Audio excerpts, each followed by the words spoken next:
Nya, live na lugar dayon eh. Oh, live na na. Nasaan ako pagkakita nga nag-live na ko sa Facebook. Nakita na ako. Tana, oh, diha. Dire makita man na tako.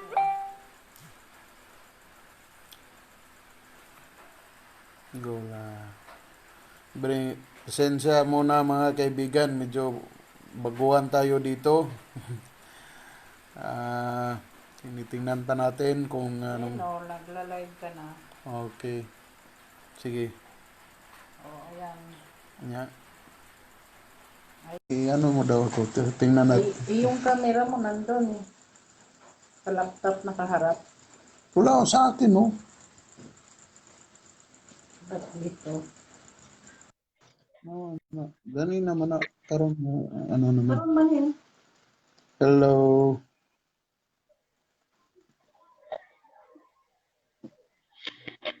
Hmm. Oh, dinig na.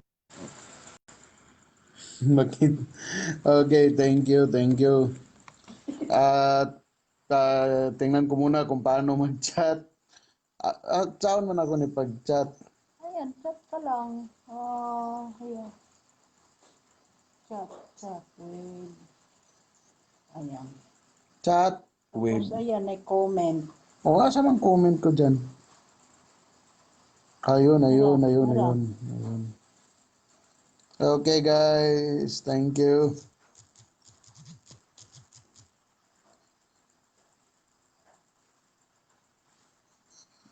Hello. Hello. So, dapat mangyari YouTube live tayo pero hindi natin alam pa eh may mga problema sa technical ano natin, and I don't even know how to do YouTube live. This is my first time to do a YouTube live, and this time we will be still discussing a little bit about the basics of law that you can use in your business and in your life. So, before we begin, I would like to thank everyone who is watching, and then kung meron kayong gustong ipa-shout out, pwede nating i-shout out. Okay. So we will. I'm still looking for a way how I could record this one because we will be posting this one in my YouTube channel. And then please don't forget to support my YouTube channel. Visit my YouTube channel and subscribe because we will be posting there in my YouTube channel the lectures that I am giving, my free online seminars that I am giving on YouTube Live and on Facebook Live. Uh, So, and please bear with me for some time as I am looking into still studying into the technicalities of this YouTube live. Saan ko ba to i-record? Saan ko ba to ma-record? Automatic na na to. Automatic na to? Okay. So, automatic na pala. Thank you people for watching my first YouTube live online. I really don't know how to do these things because my only intention was to share my knowledge on law, and going online is one of the ways wherein I can do this. Now, in my previous lectures before about business and about also in about the laws in business, someone asked a question. This has something to do with this question has something to do with the operations of Forsage. Yeah. Let me check his question again. If you are if you have any knowledge, or you are you are a patron of Forsage, then this will be a good time for you to listen whether participating in that kind of venture is legal, or would you be violating any laws. Okay, now the question goes like this. Okay, it's a crowdfunding venture, but currently the Securities and Exchange Commission gave an advisory that this platform is branded as soliciting money from the public. Okay, but as far as they know, there are 4 forms of crowdfunding. And these 4 forms are: number 1, donation; second is reward; third is lending; and fourth is equity-based crowdfunding. The donation and reward is prevalent, which this one doesn't require securities since it doesn't offer guarantees of return, and nor it doesn't promise any profit. Okay. On the other hand, the lending and equity is needed. Okay. In lending and equity crowdfunding, that one needs to be registered in the Securities and Exchange. So, as part of the platform, they discussed here that this is a community-based crowdfunding, and then using a decentralized blockchain network, the crypto space, no? And this is a, what they call this system, or they call this this venture Forsage. So if you have seen this Forsage, then if you have seen this on TV, this is a venture wherein as I watched the introduction about the Forsage technology, it seems that you can donate, or you can campaign certain, you can fund certain campaign using their blockchain technology, no? Okay, good evening po. Good evening to Dennis Divina Flor. So if you want to learn more, just please continue watching, and please listen. So if you are ever exposed to this kind of business venture, ang nangyari kasi dito, yung Forsage technology, what Forsage is telling, the way I understand it by watching their video presentation, is you can campaign, you can fund certain campaigns that you like using their blockchain technology, using Ethereum. So you buy Ethereum, and then this Ethereum, you will be able to fund whatever campaign you need by using this Ethereum and using the technology of Forsage. Okay, so yes, good evening, Rix Alex. Good evening to you, everyone. So, is this kind of venture a scam, or what we call it? Is it a scam? Does it violate the Securities and Exchange Commission? And there is even a concern because it seems that the Securities Exchange Commission issued an advisory about this one, that this kind of crowdfunding is soliciting money from the public for purposes of a profit. So I think to be able to really understand about the function, about the concerns of the Securities Exchange Commission, you know, we hear a lot that we always hear the security, we need to register to the SEC, to the Securities and Exchange Commission, and the way we understand it, the way we understand it is if you want to form a corporation, then you need to register in the Securities and Exchange Commission. But by the name itself, Securities and Exchange Commission, do we ever understand what is covered by the word securities? I think this is really important for us because we know that there is such an office in the government that regulates corporations, and that is the Securities and Exchange Commission. But do we really understand its functions? Do we even understand the word securities? Paano nagiging scam? Now, I would like also to cite as an example the very famous one before, no, Kappa. I must admit, I even invested a little bit of my money to Kappa. So, uh, but honestly, uh, as I look into the legalities of the Kappa later on, when I look into the legalities of the Kappa operation, and as I wonder why is it that the Securities and Exchange Commission was really adamant on closing Kappa, it was then that I understood that it is not by the words of that are being used by the organization like Kappa, that when you give your money, they put their donation. But in reality, people know that people are donating their money to Kappa and expecting a 30% interest profit out from that one. So it's not on what terms you use, but rather what the SEC is after is uh,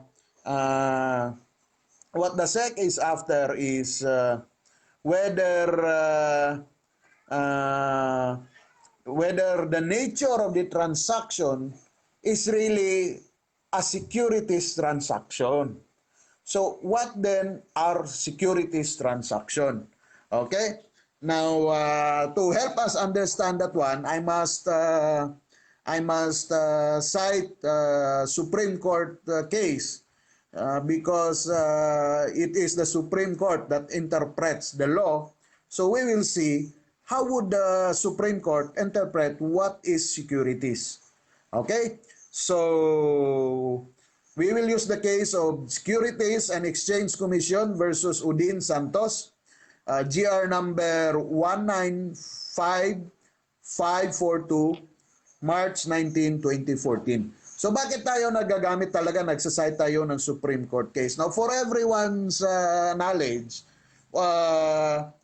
it is not just knowing the letters of the law, but we also need to know how the law is being interpreted by the Supreme Court.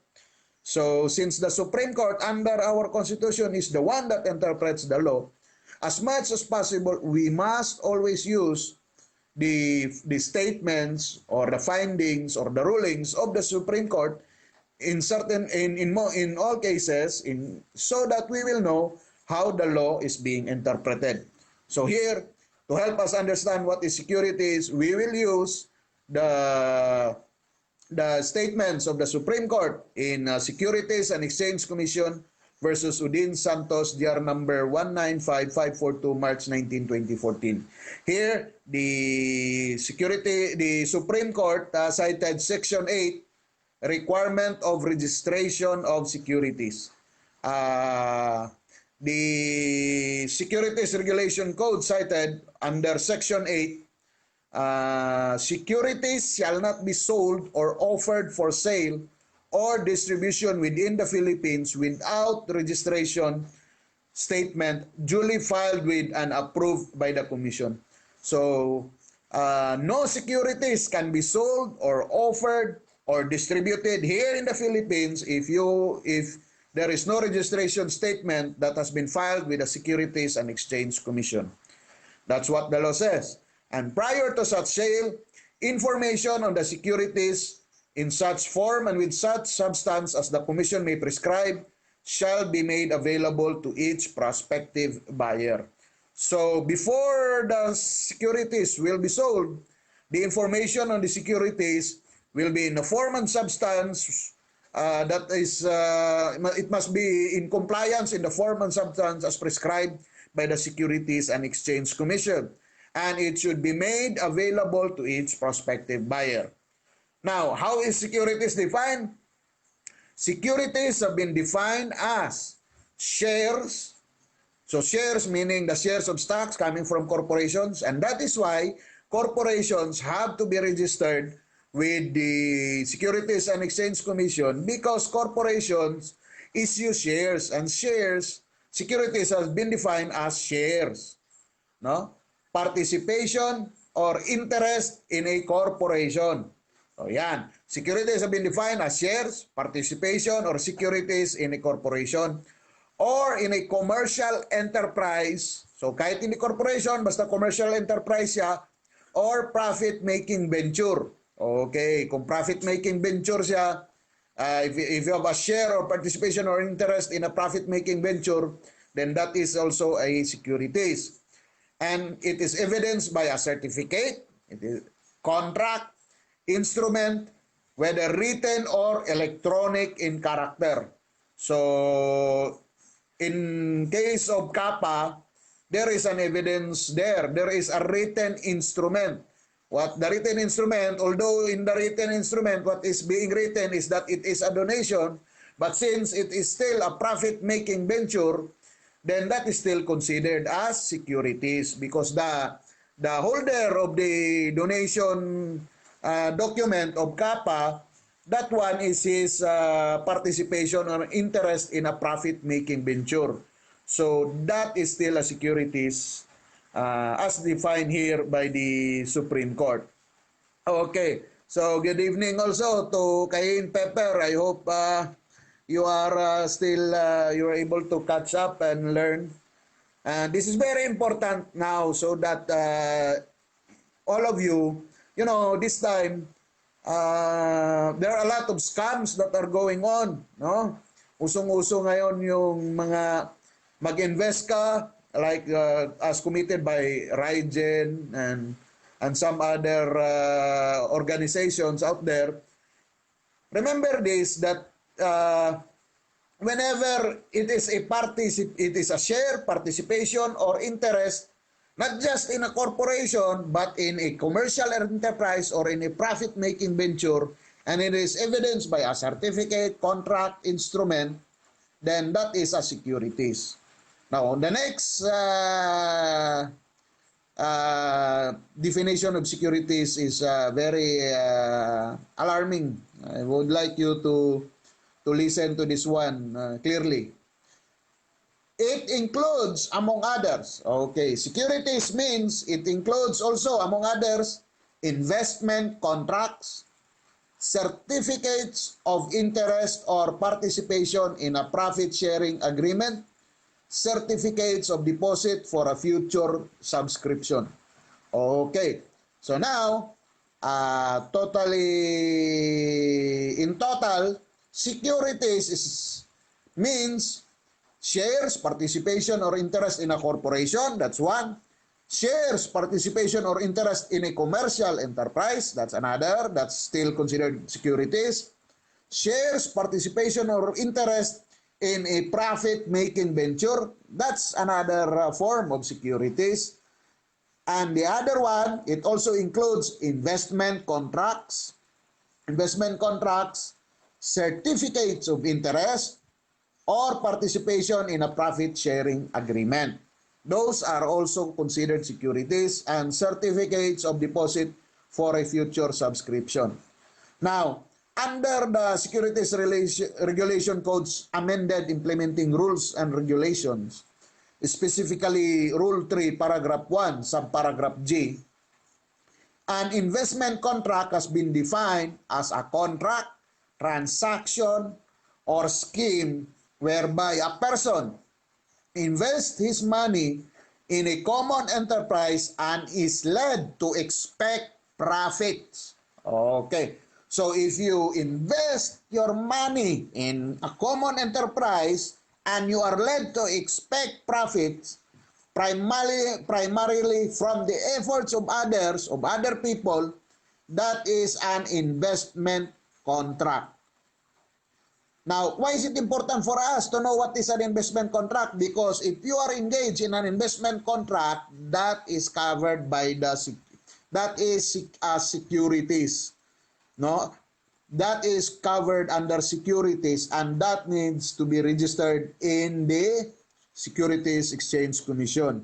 So, uh, uh, one important factor that you have to consider is whether this economic activity or whether this activity that you are engaging, wherein you put your money, do you expect to get a profit out of it? Like for example, in the situation of Kappa, they put their donation. But then, even if it is written, the written contract is it is written their donation, but still, we all know that the person who donated his money expect profit. He expect an interest at 30% profit out from the money that he donated. So, the Securities and Exchange Commission considers that transaction as a covered under the securities and consider that transaction as a securities.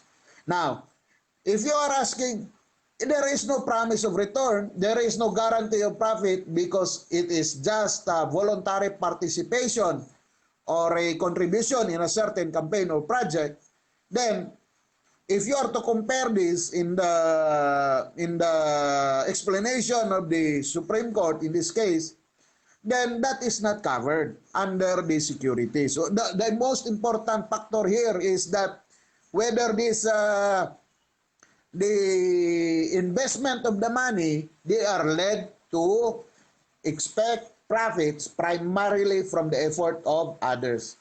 Also, the Supreme Court also said it is likewise provided in the said provision that an investment contract is also presumed to exist whenever a person seeks to use the money or property of others on the promise of profit. So there's also another situation wherein it's still considered an investment contract. If a person seeks to use the money or property of other people on the promise of profit. So if the transaction that happened is that there is no profit, the person is not led to expect profits primarily from the effort of others, then that's not an investment contract. And since that is not an investment contract, that is not securities.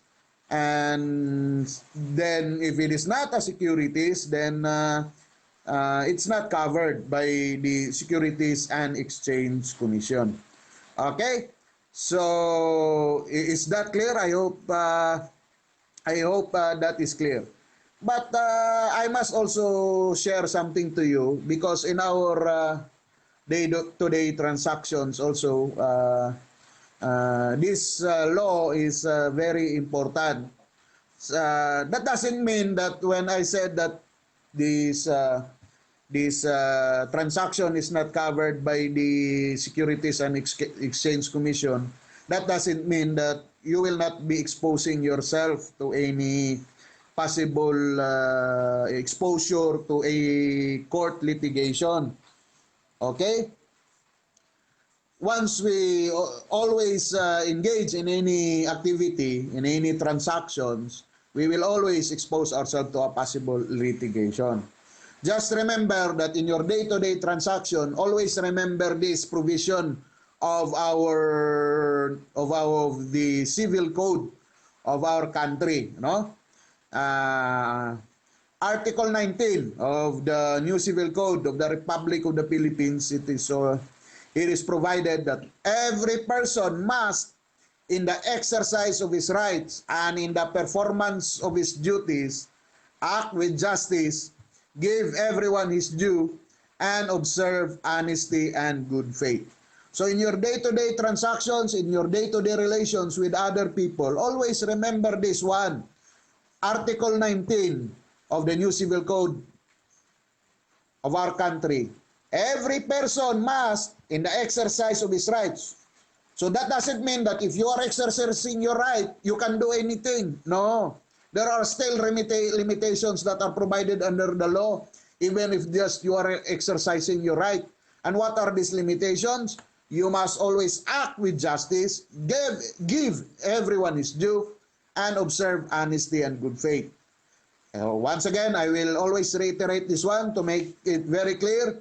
The law says, Article 19 of the new Civil Code, this law says every person must, in the exercise of his rights and in the performance of his duties, act with justice, give everyone his due, and observe honesty and good faith. So, if I might cite an example, let's say you have a room and you have this rented with a certain person. Now, the rental is 3,000 per month. But because of financial difficulties, the person renting your room was not anymore able to pay. And in your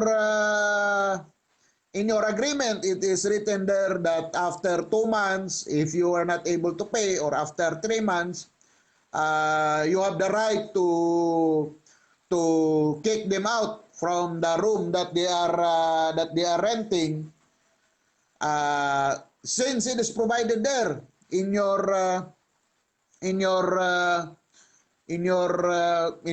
agreement, in your rental agreement, that after 3 months, if he will not be able to pay his rental, you can kick him out. Then after 3 months that he wasn't able to pay, let's say on the 3rd month he wasn't able to pay, but he asked a little lenience on your part to give him a little time to be able to, so that he can be able to vacate himself, so that he can find a much cheaper room to rent, and he is just asking maybe for an extension of 1 day or 2 days, just for him to be able to find, to give him time to be able to find a much cheaper room to rent. Now, you, knowing that in your rental agreement it is written that after 3 months you can kick him out, you insisted that no, I have the right to kick you out now because 3 months you were not able to pay. So under our rental agreement, it is written that on the 3rd month I can kick you out if you do not pay. So I have a right to kick you out, and I will kick you out now. So the question is, did you violate Article 19 of the new Civil Code? The answer is yes. Because it is stated here once again, every person must, in the exercise of his right, act with justice. Give everyone his due. Okay? Number 1, you must act with justice. So, and number 2, you must give everyone his due.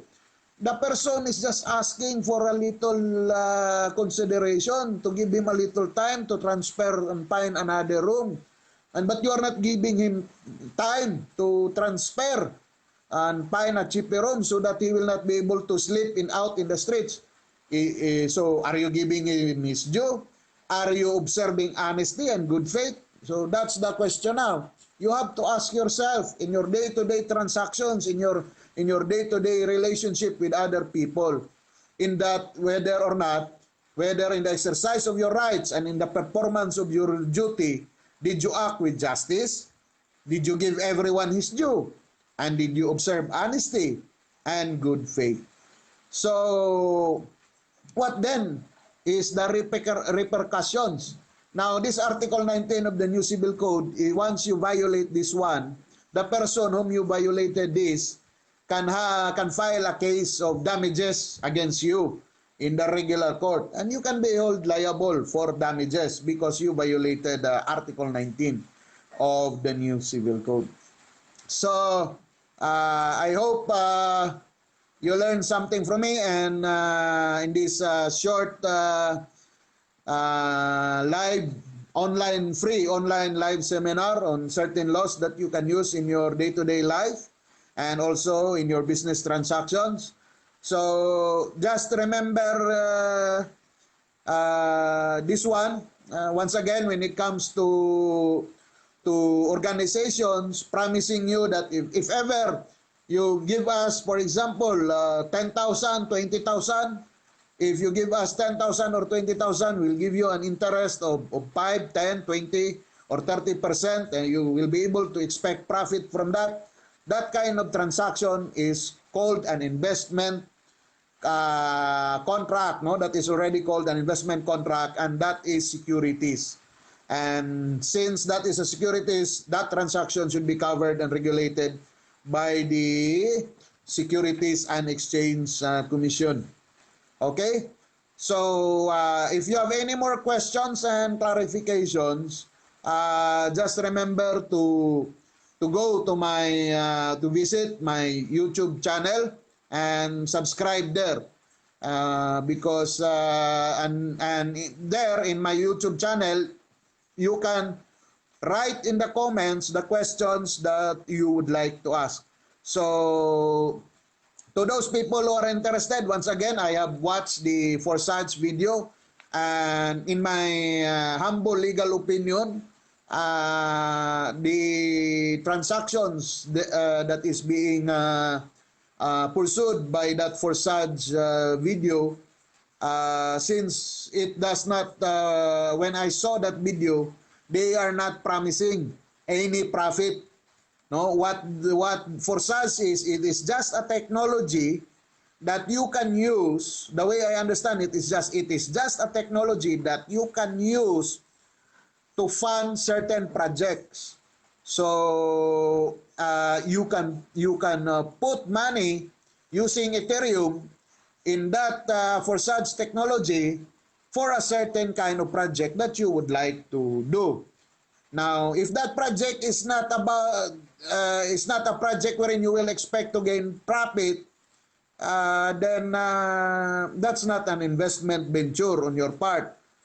Okay? If it is not, as long as you are not led to expect profits primarily from the effort of others, then that's not an investment contract, no? Because an investment contract has been defined as a contract, transaction, or scheme whereby a person invests his money in a common enterprise and is led to expect profits primarily from the efforts of others. It is also presumed that it is also an investment contract if a person seeks to use the money or property of others on the promise of profit. So those are the two situations wherein a contract can be considered an investment contract. And remember, an investment contract is also called securities. And that being securities, the Securities and Exchange Commission has the right to regulate that kind of transaction. So I hope I was able to answer the questions that have been raised regarding with the crowdfunding on using the Forsage technology. And once again, what I would like to share to you is that even though what you are doing may be in accordance with law or what you are doing is right, that doesn't mean that when other people engage into it, they do not have the right to file a case against you. At the end of the day, the one that has the final word to say whether such kinds of transactions are investment contracts or investment transactions and they must be covered under the Securities and Exchange Commission, it is the Supreme Court. No? So we can do good things in our life, but even if we do good things, that doesn't mean that we will not still be able to expose ourselves to possible litigation. It's just that if what you think that what you are doing is right and is not violating the law, have the confidence that when the case will go to court, you will be able to win the case. And the court will rule in your favor because you know that you have not violated the law. And I hope I was able to clarify things on what is securities, what is an investment contract, and the provisions of the new civil code that we must always remember in our day-to-day transaction. And this is Article 19. I will always repeat this one so that you will always remember, because this is very important and it will always apply in our day-to-day transactions. So I will schedule another free online seminar and will be able to set up a certain topic. If you want certain topics to be discussed by me, please post them in my YouTube channel. If you want certain topics to be discussed, if there are certain things that you would like to be clarified, go to my YouTube channel, subscribe, and write there in the comments. If you like, in my free online seminar, if you would like me to talk about the law on violence against women and children, then I will know that since you need to know this kind of law, then I will make time, no? I will make time to share and help you understand this law to the best of my ability. Okay?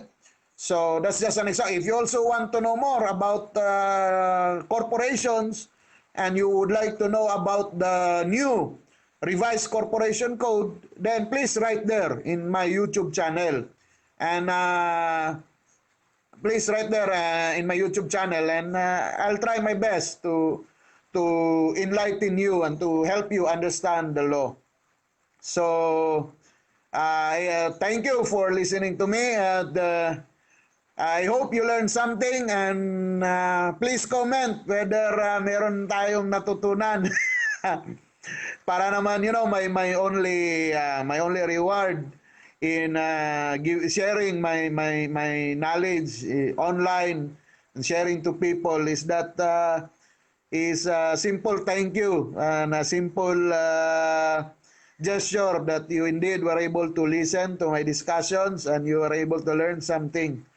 And because I truly believe that our country can become better if all our citizens can know their rights and can know the law and understand the law, so that they will know how to abide by the law, and they also will be able to know what are their rights and that they cannot be oppressed by any other people or any government or any abusive government official.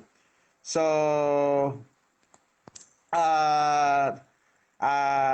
salamat, and I hope meron tayong natutunan, and I hope also that you will continuously patronize my Facebook Live and my YouTube Live, and also my free online seminars with John Calob in Success Community.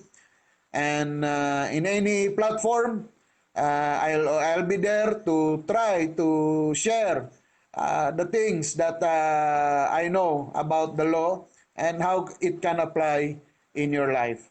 So once again, thank you, and have a great day. Sino pong gusto mag-shoutout dyan? Baka shoutout na lang kay Rex Alex Apuntar. Salamat sa tanong. Thank you, Rex Alex Apuntar, for the question. And to my brothers in the fraternity in Fraternitas Intilla Legis, mabuhay tayo. To Chibert Largo Hala, to Attorney Colado, and to my friends in DepEd, to Marvin Anthony Ramos, and also salamat din. We have here our Honorable City Councilor watching us, Roger Abaday. Thank you for watching. And to all my batchmates, my classmates and friends, Cain Paul Acedera, and thank you also for watching, April Uy Ang 5, and to my fraternal brother, Malil Matanog, and to my friend, Laverne Esguera Talita, thank you, and to Ate Nancy, thank you for watching. To my friends in DepEd, Odi Boris, Jun Swaner, Mark Miso, thank you for watching. Please continuously support my free online seminars in Facebook Live. Sana ito, YouTube Live sana to, but hindi ko pa alam kung paano mag-YouTube Live. Sorry. I'll try to improve my free legal seminars using other platforms. Uh, Thank you and have a nice evening.